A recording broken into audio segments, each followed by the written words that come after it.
Halo teman-teman, selamat datang di channel Programmer Zaman Now. Di video kali ini saya mau bahas tentang menghitung hardware Kubernetes.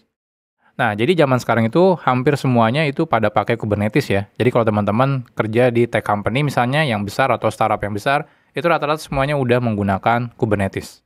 Nah, buat teman-teman yang belum belajar Kubernetes, itu saya sarankan teman-teman belajar Kubernetes gitu ya.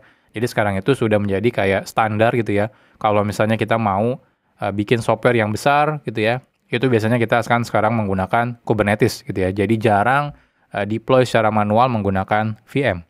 Oke, pertanyaannya kenapa sih gitu ya? Kenapa sih orang sekarang pada pakai Kubernetes? Sesimpel adalah horizontal scalability-nya jadi makin mudah. Bayangkan ketika misalnya traffic-nya tinggi gitu ya, teman-teman butuh menambah server dengan cepat.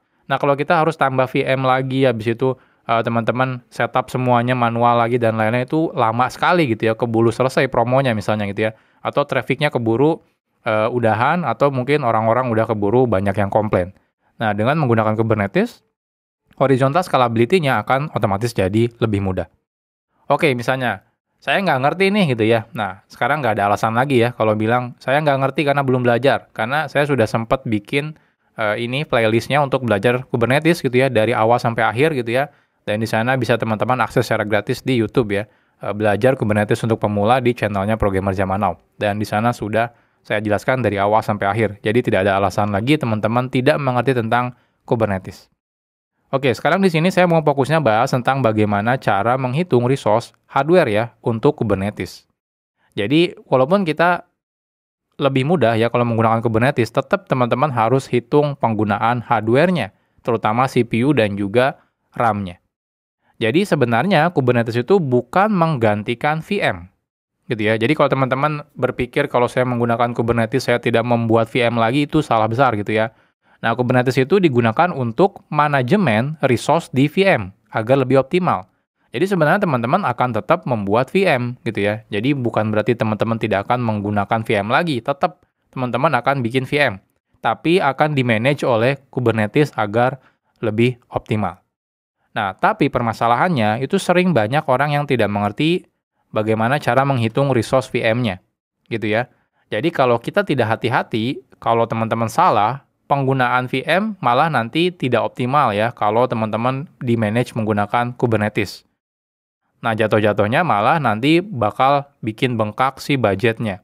Karena penggunaan resource VM-nya tidak optimal oleh si Kubernetes ini. Kok bisa seperti itu? Nah, nanti saya akan kasih ilustrasinya gitu ya, gimana kok bisa sampai kita menggunakan Kubernetes malah tidak optimal ya penggunaan resource hardware VM-nya. Oke, sebelumnya saya akan jelaskan sedikit ya. Kalau teman-teman sudah ngerti, skip aja. Jadi di sini saya akan jelaskan tentang node pool. Jadi VM ya, VM di Kubernetes itu kita sebut namanya adalah node. Jadi saat teman-teman bikin VM, itu sebenarnya kita bikin node di dalam Kubernetes. Jadi kita bilangnya adalah node ya. Node itu sebenarnya adalah VM. Nah, tapi Kubernetes itu kan digunakan untuk manage banyak VM. Nah, banyak VM itu alias kumpulan node, itu kita bilang atau kita sebut namanya adalah node pool. Jadi kalau saya bilang node pool, itu sebenarnya adalah kumpulan VM gitu ya. Jadi VM lebih dari satu lah istilahnya. Satu juga bisa sebenarnya sih, tapi intinya adalah kumpulan VM itu kita bilang adalah node pool. Nah, kalau misalnya satu VM-nya kita bilang adalah node ya. Jadi teman-teman nggak usah bingung dengan istilah di Kubernetes. Sebenarnya sama aja dengan VM untuk node itu. Oke, ini contoh node pool misalnya. Jadi kita sudah punya beberapa VM, di sini misalnya ada 4 VM. Nah, tiap VM punya spesifikasi seperti ini. Jadi ada satu VM gitu ya, spesifikasinya adalah 32 CPU-nya dan 64 GB untuk RAM-nya. Dan semuanya sama. Misalnya kita siapkan 4 VM gitu ya. Jadi 4 VM ini kita bilang adalah node pool-nya.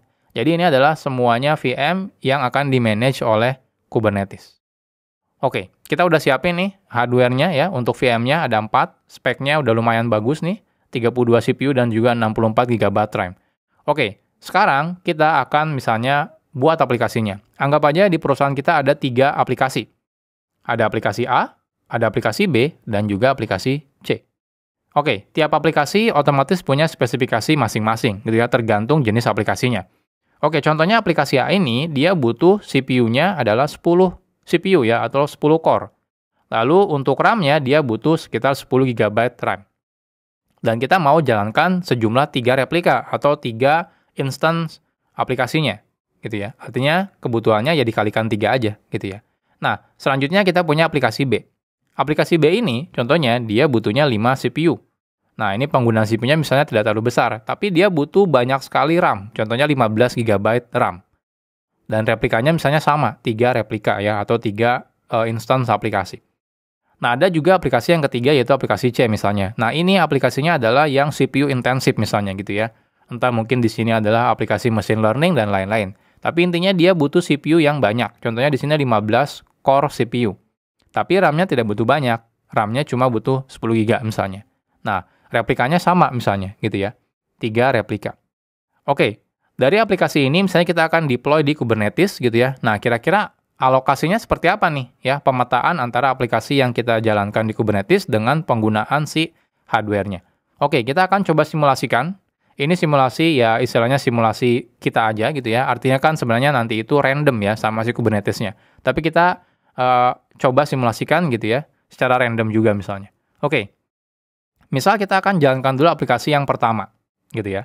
Nah, ketika aplikasi yang pertama itu kita jalankan, aplikasi A-nya, dia kan cuma butuh 10 CPU dan juga 10 GB RAM. Dan 3 replika, artinya 3 instance. Oke, anggap saja, karena satu VM ini masih sanggup untuk menjalankan tiga-tiganya, maka dia akan disimpan di satu VM ini. Jadi di sini ada 10 CPU, 10 CPU, 10 CPU, artinya 30 CPU sudah tergunakan gitu ya. Oh, di sini ada 10 GB RAM, 10 GB RAM, 10 GB RAM. Artinya 30 RAM sudah digunakan. Nah, tapi kalau kita perhatikan lebih detail, karena spesifikasinya adalah 32 CPU dan 64 GB RAM, jadi sekarang kita sadar, kalau ternyata di VM ini, CPU-nya itu sudah hampir tergunakan semua, sisa 2 CPU yang nganggur gitu ya. Tapi ternyata RAM-nya masih banyak gitu ya, 34 GB RAM yang nganggur. Tapi bisa nggak kita jalankan lagi satu aplikasi di sini? Nggak bisa. Kenapa? Karena 10 CPU butuhnya, sedangkan di sini sisanya cuma 2 CPU. Jadi kita nggak bisa paksa gitu ya, jalankan lagi di VM ini. Artinya kalau teman-teman nanti aplikasi A-nya ada 4 replika, maka dia akan dijalankan di VM yang kedua. Kenapa? Karena di sini sisa CPU-nya itu kurang. Nah, sekarang kita kebayang ya. Jadi di sini, di VM yang pertama aja kita udah sia-siain 2 CPU dan 34 GB RAM. Itu lumayan mahal sebenarnya. Oke. Next-nya kita coba jalankan aplikasi B-nya ya, aplikasi yang keduanya. Oke, anggap aja gambarannya akan seperti ini. Jadi nanti alokasinya misalnya secara random sama Kubernetes gitu ya. Nah, di sini gitu ya, agar penggunaan optimal misalnya RAM-nya, maka dijalankan aplikasi yang keduanya di sini. Jadi di sini 5 CPU, 5 CPU, nah 15 GB RAM, 15 GB RAM.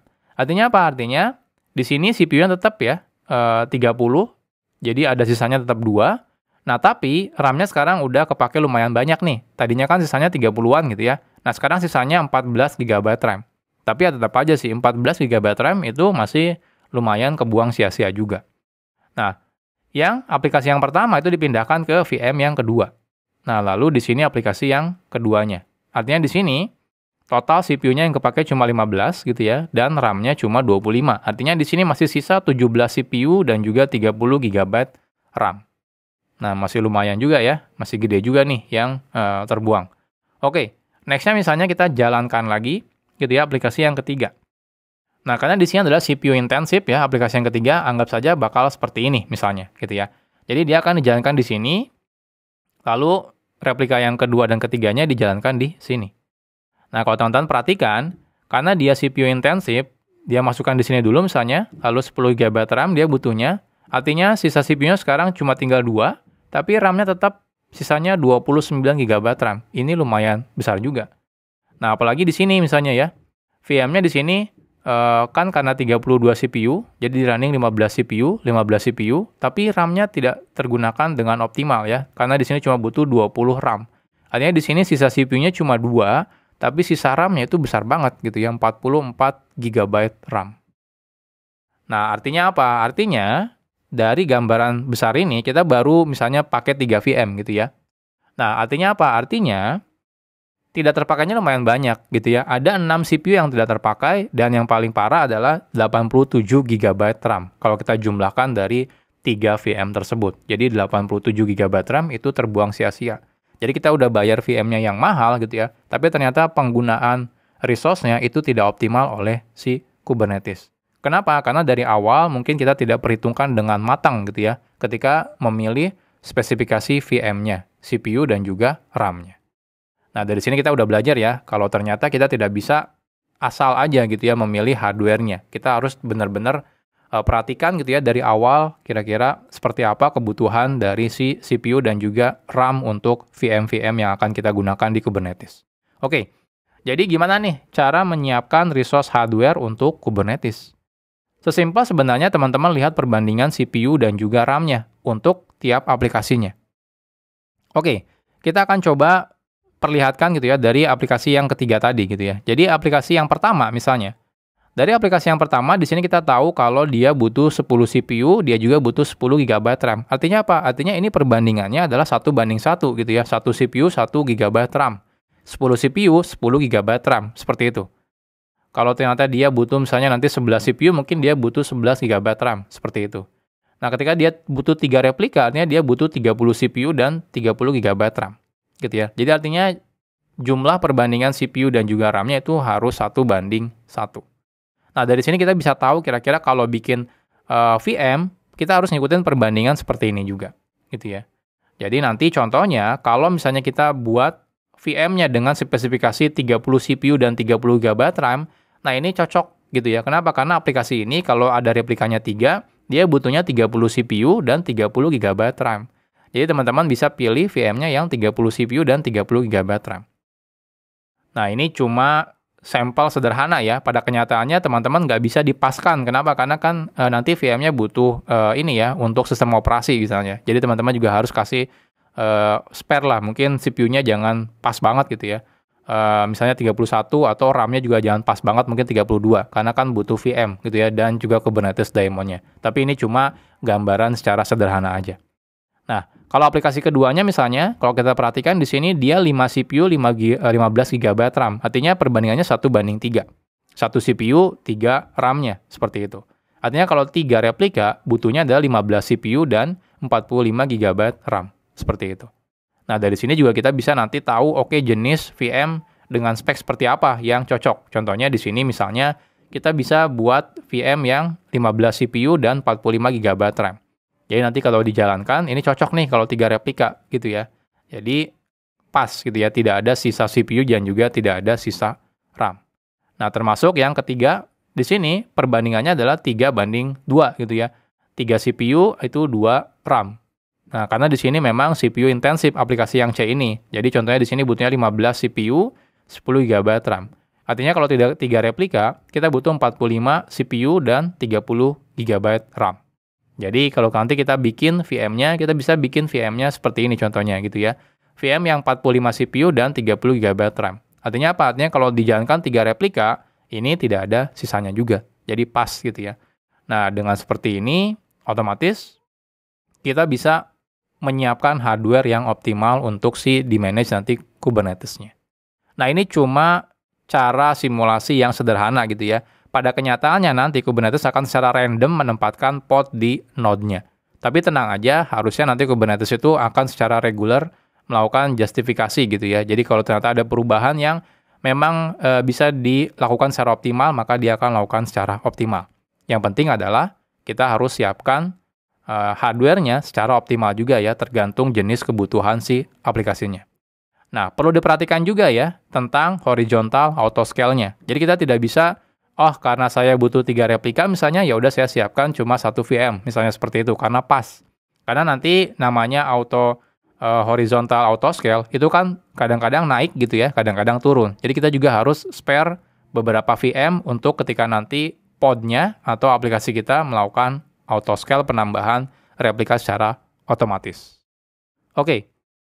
Kesimpulannya apa sih? Jadi kesimpulannya adalah Kubernetes itu akan mempermudah kita untuk manajemen resource VM-nya. Tapi kita nggak bisa membuang sepenuhnya tanggung jawabnya ke Kubernetes-nya. Jadi kita juga harus perlu menghitungkan kebutuhan yang sesuai dengan penggunaan aplikasi kita gitu ya, agar nanti penggunaan resource di VM-nya itu optimal oleh si Kubernetes. Oke, jadi mungkin gitu aja ya teman-teman video kali ini. Nggak usah panjang-panjang. Jadi kalau teman-teman ada kritik atau saran atau pertanyaan, silakan dimasukkan di kolom komentar atau ada di GitHub-nya Programmer Zaman Now, di sana ada repository tentang Q&A ya. Atau teman-teman juga jangan lupa join di membership-nya Programmer Zaman Now ya untuk dukung terus channel Programmer Zaman Now. Kita ketemu lagi di video-video selanjutnya. Salam Programmer Zaman Now. Bye-bye.